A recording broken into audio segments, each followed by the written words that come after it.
Biblia inasema hapo mwanzo kulikuwako neno, naye neno alikuwako kwa Mungu, naye neno alikuwa Mungu. Huyo mwanzo alikuwako kwa Mungu. Vyote vilifanyika kwa huyo, wala pasipo yeye hakikufanyika chochote kilichofanyika. Mstari wa 4 na wa 5 ndipo ilipo key yetu hapo, ulipo ufunguo wetu wa somo letu hili. Biblia inasema ndani yake ndimo ulimokuwa uzima, nao ule uzima ulikuwa nuru ya watu, nayo nuru yang'aa gizani, wala giza halikuiweza. Daluka ndasoma mstari wa 9, kulikuwako nuru halisi amtiaye nuru kila mtu akija katika ulimwengu. Nataka nizungumze juu ya nuru ing'aayo gizani. Lakini kwenye mstari wa 4 na wa 5 ndipo lilipo somo letu. Anasema ndani yake ndimo ulimo uzima.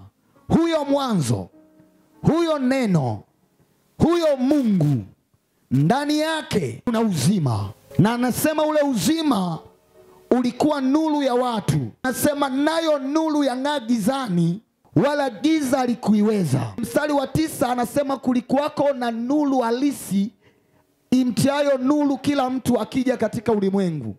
Nuru halisi. Haya maneno ukiyatazama unaweza ukazania kama ni maneno ya vitu, lakini ukitazama kwa ufasaha utagundua kumbe havizungumziwi vitu, bali kuna nafsi inazungumziwa. Halo, anaposema hapo mwanzo kulikuwako neno, naye neno, anaposema naye inatuonyesha kwamba hilo neno ni nafsi. Bwana Yesu asifiwe sana. Naye neno alikuwako kwa Mungu. Hiyo mwanzo tunagundua kwamba hii kumbe ni nafsi. Lakini anasema ndani yake ndimo ulimokuwa uzima, na huo uzima ulikuwa nuru ya watu. Mstari wa 9 anatuelezea kumbe huyu mwanzo, huyu neno, huyu Mungu ndio nuru pia. Jina la Bwana libarikiwe sana. Kumbe hii nuru ambayo imo ndani ya neno, ndani ya mwanzo, ndani ya Mungu ni mtu ama ni Mungu. Jina la Bwana libarikiwe sana. Tunapozungumza juu ya nuru ing'aayo gizani, tunatakiwa tujue hii nuru ni nini. Jina la Bwana libarikiwe sana. Uzima unaandika ni nuru na ni Yesu Kristo. Yohana sura ya 1 mstari wa 4, mwingine anisomee sura ya 5 mstari wa 26. Ndimo ulimokuwa uzima, nao ule uzima ulikuwa nuru ya watu. Ndani yake, ndani ya neno, ndani ya mwanzo, ndani ya Mungu, anasema ndimo ulimokuwa uzima, nao ule uzima ulikuwa nuru ya watu. Yohana sura ya 5 mstari wa 26 inasemaje? Inasema Biblia, maana kama vile Baba alivyo na uzima nafsini mwake. Maana kama vile Baba alivyo na uzima nafsini mwake, vivyo hivyo alimpa na mwana kuwa na uzima nafsini mwake. Vivyo hivyo alimpa na mwana kuwa na uzima nafsini mwake. Jina la Bwana libarikiwe sana. Kwenye mstari wa 4 anasema ndani yake ndimo ulimokuwa uzima, na ule uzima ulikuwa nuru ya watu. Lakini mstari wa 26 anasema kama Baba alivyo na uzima nafsini mwake, vivyo hivyo naye mwana ana uzima nafsini mwake. Kumbe huyu nuru ndiye ule uzima. Ile nuru inayong'aa ndiye Yesu Kristo. Hii nuru inayong'aa ndiye yule mwana wa Mungu aliyekuja kwa sura ya Mungu. Jina la Bwana libarikiwe sana. Kama Mungu alivyo na uzima nafsini mwake, ndivyo hivyo mwana anao uzima, na ule uzima umekuja duniani, na ule uzima umekuwa nuru ya watu waliomo duniani. Jina la Bwana libarikiwe sana. Nianze wa 10 hadi wa 12. Nianze wa 9. Kulikuwako nuru halisi amtiaye nuru kila mtu akija katika ulimwengu. Alikuwako ulimwenguni, hata kwa yeye ulimwengu ulipata kuwako, wala ulimwengu haukumtambua. Alikuja kwake, wala walio wake hawakumpokea, bali wote waliompokea aliwapa uwezo wa kufanyika watoto wa Mungu, ndio hao waliaminio jina lake. Kwa hiyo kumbe Yesu Kristo yeye ndiye nuru. Yesu Kristo yeye ndiye uzima. Watu wanaohitaji uzima, wale wanaohitaji nuru, wale wanaohitaji kuona Mungu, lazima wamulikwe na nuru ambaye ndiye Yesu Kristo. Na Yesu Kristo alikuja ulimwenguni ambao ulimwengu aliufanya yeye, lakini Biblia inatuambia alipokuja ulimwenguni watu walimkataa. Lakini kuna baadhi ya watu walipata ufahamu. Ulimwengu ulikuwa katikati ya giza. Yesu Kristo alipokuja akamulika. Alipomulika kuna watu wakaona giza wakafuata. Tunapotazama ukitazama kwenye hali ya kawaida, nuru huwa inavuta vitu. Jina la Bwana libarikiwe sana. Nuru ni Yesu Kristo, naye amekuja katika ulimwengu. Anasema nayo nuru ilikuwa uzima wa watu. Naam, nuru ilipomulika, kuna jamii ya watu ambao waliitazama ile nuru. Hata leo inavyozungumza, kilichokuleta hapa ni ile nuru, na ile nuru lazima ikelete matokeo kwenye maisha yako, lazima ikelete badiliko kwenye maisha yako. Kama unanielewa, mchapie Yesu makofi mengi ya shangwe na vigelegele. Sasa nuru hii nimekuambia ni Yesu Kristo mwenyewe. Unapompokea Yesu Kristo na kumfanya kuwa Bwana na Mwokozi wa maisha yako, unaruhusu nuru ama nguvu ya udhihirisho kuchukua nafasi kwenye mfumo mzima wa maisha yako. Ile nuru itakuangaza na kuondoa giza lote ndani yako. Nuru ni Yesu Kristo mwenyewe. Kwa hiyo unapomwamini Yesu Kristo na kumpokea kama Bwana na Mwokozi wa maisha yako, unaruhusu nuru, jina la Bwana libarikiwe sana, unaruhusu nuru ama nguvu ya Mungu ya udhihirisho kuchukua nafasi kwenye mfumo mzima wa maisha yako, na ile nuru itakapoangaza itaondoa giza lote ndani yako. Po unakuta mtu alikuwa ni mlevi, halewi tena. Alikuwa mzinzi, sio mzinzi tena. Alikuwa muongo, si muongo tena. Alikuwa na shida, sasa ana furaha. Alikuwa na huzuni, sasa amechangamka. Ni nini? Nuru imeingia. Unaporuhusu nuru imulike ndani yako, unaruhusu nguvu ya Mungu kwenda kuondoa lile giza nene, kwa sababu nuru ni nguvu ya udhihirisho wa Mungu. Nuru ni jina la utendaji kazi wa Mungu. Jina la utendaji kazi wa Mungu. Anasema kulikuwako nuru halisi, amtiai nuru kila mtu akija katika ulimwengu. Huyo nuru halisi. Kwa nini Yesu anajitambulisha kwa maneno tofauti? Anapozungumza mwanzo, anamaanisha yeye ndiye kabla ya vyote hakukuwa chochote. Lakini anaposema juu ya neno, anamaanisha kwamba yeye ndiye aliyenena na vyote vikawa. Lakini Mungu ni cheo, kwamba ana sifa ama anapaswa kuabudiwa. Lakini anaposema nuru, anadhihirisha ama anatutambulisha juu ya utendaji wake. Kila jina linakaa kwenye nafasi yake. Ndio maana Mungu anaitwa majina mengi ambayo watu walimpa, lakini pia yeye anajitambulisha kwa majina mengi. Ni lugha ya Mungu kuzungumza na wanadamu kwa jinsi ya kibinadamu, kwa ufahamu wa kibinadamu.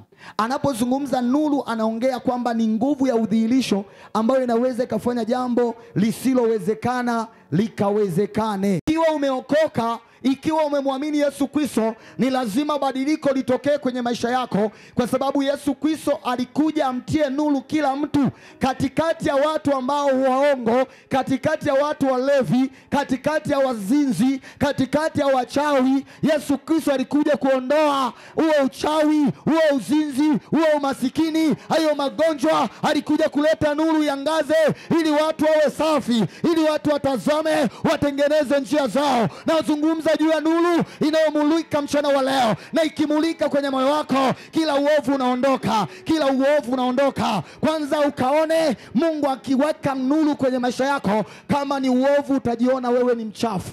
Sio dini.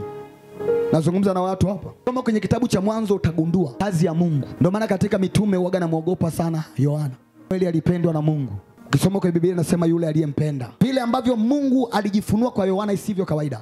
Anzia Injili, nenda kwenye nyaraka, nenda kwenye Ufunuo, taelewa huyu mtu Mungu alimpa neema ya pekee ya upendeleo. Anamueleza Mungu katika utendaji wake. Na ukiwa na akili za kula ugali huwezi ukaelewa. Hii nuru ni nguvu ya udhihirisho kwamba Mungu yupo. Na ndio maana ikiwa tutamuita hapa Mungu, giza lazima liondoke. Shetani hujificha gizani, na hata wale wa matendo ya giza wanatenda gizani. Yesu Kristo alikuja, nuru alikuja amtie nuru kila mtu. Kama nuru imemulika kwako na wewe unajijua bado una ulevi, kwa nini unakuja hapa? Mathayo 6:23. Mathayo 6:23 Biblia inasema lakini jicho lako likiwa bovu, lakini jicho lako likiwa bovu, mwili wako wote utakuwa na giza. Mwili wako wote utakuwa na giza. Basi ile nuru iliyomo ndani yako ikiwa giza. Basi ile nuru iliyomo ndani yako ikiwa giza. Si giza hilo. Si giza hilo? Anauliza. Hiyo ni swali, ama tena swali la mshangao. Ndani yako kukiwa na giza, si giza hilo? Sasa giza ni nini? Giza ni tabia ovu ama matendo maovu. Yani uzinzi, uchawi, ulevi, usengenyaji na kila aina ya uchafu kama huo. Hilo ni giza. Jicho lako likiwa safi, mwili wako wote upo safi. Jicho lako likiwa bovu, mwili wako una giza. Mwenye jicho bovu ni yule ambaye anachukua pombe afu anaenda kunywa kujificha. Humu ndani tumeokoka, tunaenda mbinguni, sisi ni nuru. Amen. Lakini macho yenu yanawaona wazinzi, mnawaficha. Na wewe sio mzinzi. Macho yenu yanawaona wasengenyaji, yanaona walevi na mnawastiri. Nyinyi sio walevi. Yohana 3:19-21. Yohana 3:19 Biblia inasema, na hii ndiyo hukumu. Na hii ndiyo hukumu, ya kuwa nuru imekuja. Ya kuwa nuru imekuja ulimwenguni. Na watu wakapenda giza kuliko nuru. Na watu wakapenda giza kuliko nuru. Kwa maana matendo yao yalikuwa maovu. Kwa maana matendo yao yalikuwa maovu.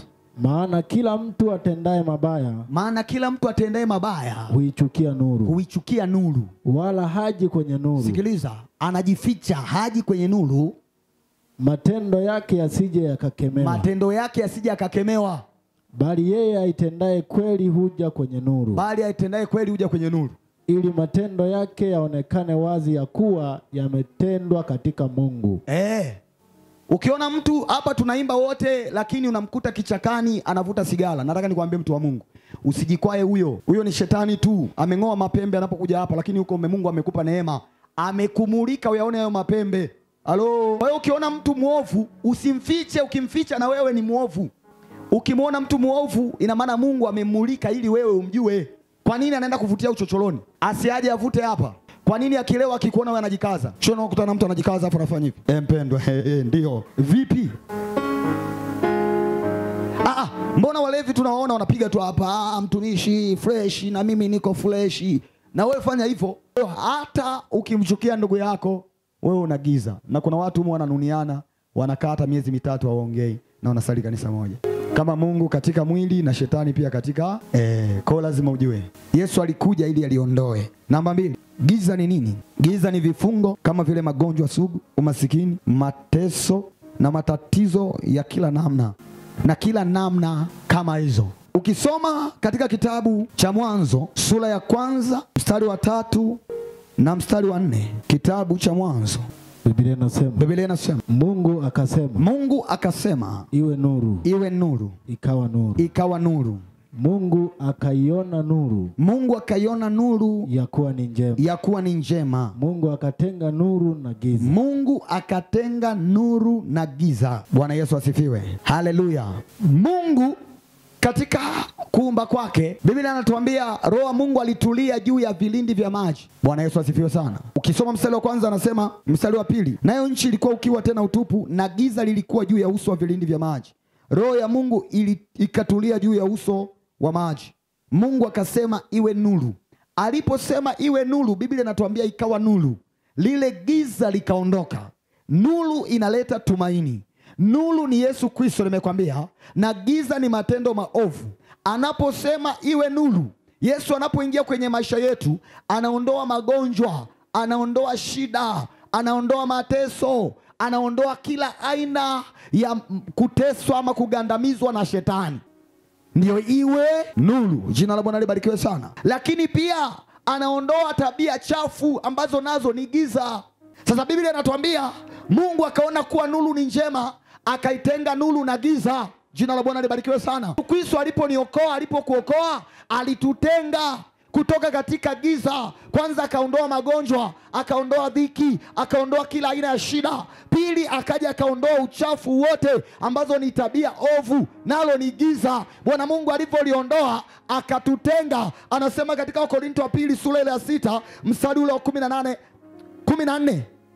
anasema tena, pana shirika gani kati ya nuru na giza? Means kwamba tukiwa tumempokea Yesu na kuamini kuwa ni Bwana na Mwokozi wa maisha yetu, kwanza anaondoa kila aina ya dhiki na shida na maonezi ndani yetu. Anatusafisha tuwe safi, wenye tabia njema ya kumwangaza Kristo, ya kumulika Kristo, ya kumtambulisha Kristo yeye aliye nuru, giza liondoke. Lakini baada ya hapo anataka tuwe tofauti na namna ya dunia. Lugha yako, tazamo wako, matendo yako, uwe mtu mpya, uwe mtu ambaye huwezi tenda jambo silini. Hatutakuona tena vichochoroni. Kuna watu hapa wanajua nyumba za wageni zote. na bei zake. Sio kuijua tu kwamba amepita pale. Anajua pale vyumba. Hadi vyumba anajua vipo vingapi. Unasema upo nuruni. Hatuhitaji kuishi na watu wa namna hiyo. Bwana Yesu asifiwe. Nakuja hapa ili tupate uzima. Kwa sababu anasema ndani yake ndimo ulimokuwa uzima. Na ule uzima ulikuwa nuru ya nani? Alo, kama unahitaji twende mbinguni, jitakase. Anasema acheni kutenda maovu. Tu yupo kanisani, una mwaka, una miaka, na bado ni mlevi, bado mzinzi. Mungu akikuita ni kwamba ameona unafaa. Hivyo ni lazima akutenge na giza. Huwezi sema umeokoka na wakati bado upo gizani. Unasema nimeokoka, lakini katikati ya kundi la wazinzi na wewe umo. Ukiokoka unaacha matendo yote ya kale. Amue kuingia mbinguni wapendwa, inawezekana. Wokovu sio dini. Wokovu ni mpango kabisa wa Mungu kumtafuta mwanadamu. Yesu alikuja akafa na anajimanifesti kwa namna tofauti. Anasema hapo mwanzo kulikuwako neno, naye neno alikuwa kwa Mungu, naye neno alikuwa Mungu. Huyo mwanzo alikuwa Mungu, na pasipo yeye akikufanyika chochote kilichofanyika. Anasema ndani yake ndimo ulimokuwa uzima, na ule uzima ulikuwa nuru ya watu. Kwenye mstari wa 13 anasema neno alifanyika mwili akaja akakaa kwetu. Just imagine, huyo mwanzo, huyo Mungu, huyo neno aje afanyike mwili. Ni kujishusha kiwango gani? Aje akae na sisi. Hivi akili yako inakusaidia? Kwa sababu tu ya kukutoa kwenye giza lako, alafu baadaye amekuosha, amekuweka pale, umependeza, unaondoka kwa silisili, unajiona mjanja maskini. Unamkomoa nani? Unamkomoa nani? Unamkomoa Mungu. Mungu anasema namtuma malaika aende pamoja nawe ili kukulinda na kukufikisha katika nchi niliyokuwekea. Lakini angalia usimtie kisilani, kwa sababu yeye hawi blazi na wapumbavu hata kuacha huyo malaika. Kwa hiyo watu wengi humu wanapigwa na Mungu. Mungu wangu mimi hashindi kuokoa, Mungu wangu hashindi kuinua. Lakini vile wengi wanasikiliza, hapa sio sehemu ya miujiza, hapa ni sehemu ya ibada. Ukikaa vizuri na Mungu, Mungu atakupa tu muujiza. Muujiza tunaupata popote. Ni vile wewe unazungumza vipi na Mungu ama umejiwekaje kwa Mungu. Hivyo sisi tumetengwa kutoka katika giza. Jina la Bwana libarikiwe sana. Mungu alishatutenga mbali na giza. Niseme Mungu alishalitenga giza mbali na nuru, ili sisi tulio wa nuruni tuenende nuruni. Sasa kazi ya nuru ambaye ni Yesu Kristo, kutia nuru na kuliondoa giza ndani yetu. Uso wake Yesu Kristo, ule mji hauhitaji taa imulike, wala jua, wala mwezi, kwa sababu hakutakuwa na usiku. Ndani ya mioyo yetu hakutakiwi kuwe na usiku. Leo hii unakaa na mlokole, akija nyumbani kwako unaanza kushtuka kwamba afuati binti zangu. Huyu kijana amekuja hapa mtaani vipi? Tunatakiwa tusishakiane. Bwana Yesu asifiwe sana. Mpendwa, mimi nijue wewe mpendwa, lakini sio naanza kukucheki huyu kijana huyu vipi huyu. Efeso 5:8. Biblia inasema kwa maana zamani ninyi mlikuwa giza. Kwa maana zamani ninyi mlikuwa giza, bali sasa mmekuwa nuru katika Bwana. Bali sasa mmekuwa nuru katika Bwana. Enendeni kama watoto wa nuru. Enendeni kama watoto wa nuru. Bwana Yesu asifiwe. Bwana Yesu asifiwe. Haleluya. Haleluya. Anasema zamani ninyi mlikuwa giza, bali sasa ninyi mmekuwa nuru. Kwa kuwa mmekuwa nuru, enendeni kama watoto wa nuruni. Kama watoto wa nuru. Yesu Kristo yeye ni nuru. Na sisi zamani tulikuwa giza, tuliishi katika maisha ya utumwa. Lakini leo hii Yesu Kristo amekuja ili tuweze kuwa watu wapya, tuweze kuja kuwa jamii mpya. Jamii hii ni jamii ambayo itatangaza kweli tu. Nasema hakika yuko Mungu. Yesu aliwaambia Israeli kwa sababu hawajatambua majira ya kujiliwa kwao. Itafika wakati ambao maadui zao watawajengea boma na hawatasaza jiwe juu ya jiwe. Lazima uwe ni mtu unayeogopa. Ni lazima uwe ni mtu ambaye umeamua kumwabudu Mungu. Hata Paulo anasema ni heri kuoa kuliko kufanyaje? Ndio umeanguka na binti fulani, si umuoe uishi naye. Sasa unamwacha unaenda na huyu tena. Kila mtu ana testi. Wanza kiatu ulichonunua dukani wewe kimetestiwa na watu wangapi? Hiki chenyewe ikiwalivaa watu wengi. Mtu anakuja na testi, yani anaona kabisa hiki hamtoshi. Hiki anaweza kaona kikubwa kabisa, lakini anakuja anasema ngoja kwanza. Mwanaume anayekuvua nguo huyo akuoi. Na Trump endelee kukaza vidonge marufuku. Hapo ndo nasimama lile neno katika Warumi, mwenye haki wangu ataishi kwa imani yake. Sisemi Bwana ametoa na Bwana ametoa. Alazwe mahali alipojichagulia kipindi mzima. Shida kanisa la leo huwezi kumwambia kitu. Ukimuita umwambie hapa, anakuambia ulinionaje? Nilikuwa nimekaa hivi. Yaani mimi mpaka nikwambie ulikaa hivi. Inanisaidia nini? Umetenda dhambi, nakupa sumu, na umekunywa sumu, nakupa maziwa unatema. Kafe. Mimi nakwambia umetenda dhambi ili utubu. Na mimi si lile kanisa. Lilikuwa mtu akiambiwa umezini anaanguka analia na galagala. Huyo ndo moyo wa Daudi. Mungu anasema Daudi anaupendeza moyo wangu. Kwa sababu alipokuwa anaambiwa umetenda dhambi, huyo mtu ambaye amechukua binti ya mwenzie ya masikini ni wewe. Daudi analia, macho ya Mungu ameniona. Leo hiki mtu kinakwambia ulinionaje? Nilikuwa nimekaa upande wapi? Mungu anakupa watoto unanyonga. Uzinzi ni wako, sio mtoto. Mtoto sio uzinzi. Hivi nyie muioni nguvu ya huyu Yesu jamani? Acha 7 wala 8. Meneja akamwambia mtoto huyu unamtesa, mpeleke akaombewe, akampa na namba. Yule baba akachimba. Siku hiyo ananiambia ukweli, anasema mchungaji, yani nikasema maombi tu yanamponyaje mtu? Maombi tu hivi, kuombewa tu na bwana, ngoja nizunguke. Akazunguka ndani ya mwezi mmoja akakuta milioni imekatika. Akaona aisee, alafu hamna kinachotokea.